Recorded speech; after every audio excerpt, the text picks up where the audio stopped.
I'm your huckleberry. We don't get many westerns anymore.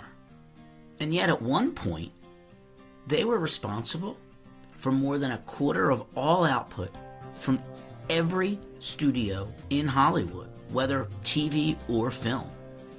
Now, the Western is definitely the most American of all genres.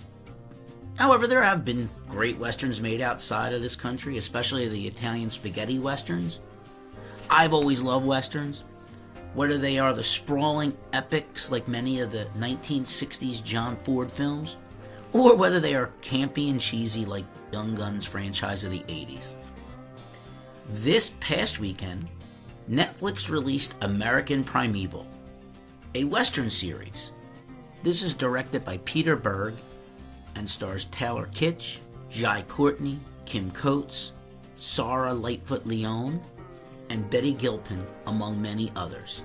So what do we have here? Is American Primeval a well-made Western, something fans of the genre will love? Or is it not worth your time, just another Netflix show to skip right past?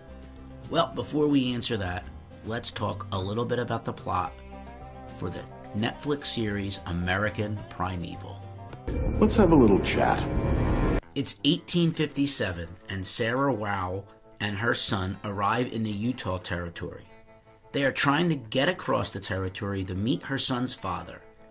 However, they arrive in the middle of extreme tension between the U.S. government, the Mormons, and the Shoshone tribe.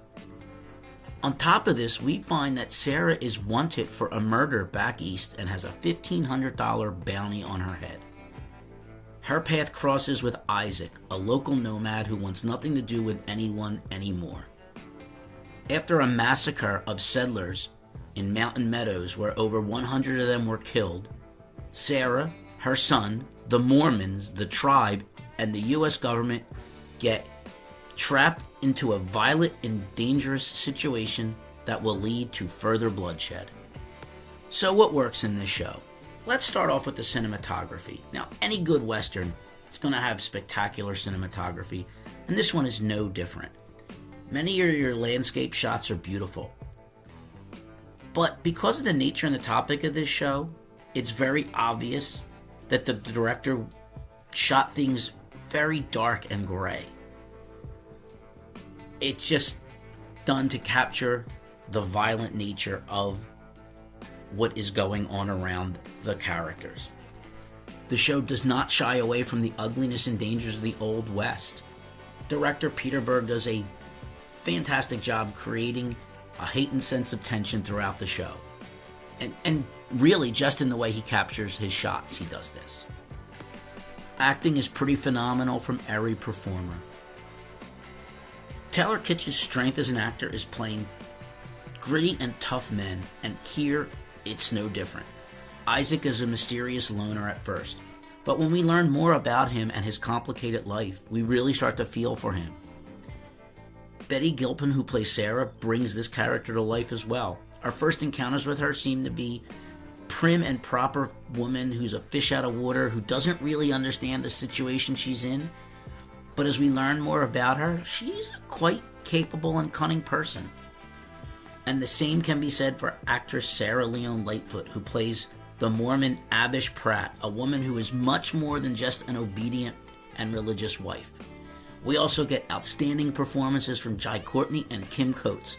I loved him in Sons of Anarchy, and he's fantastic here playing Brigham Young. That's fantastic! The overall story is very well paced. This is only 6 episodes, which is a little shorter than some of your other Netflix series. But it really doesn't need to be much longer than that.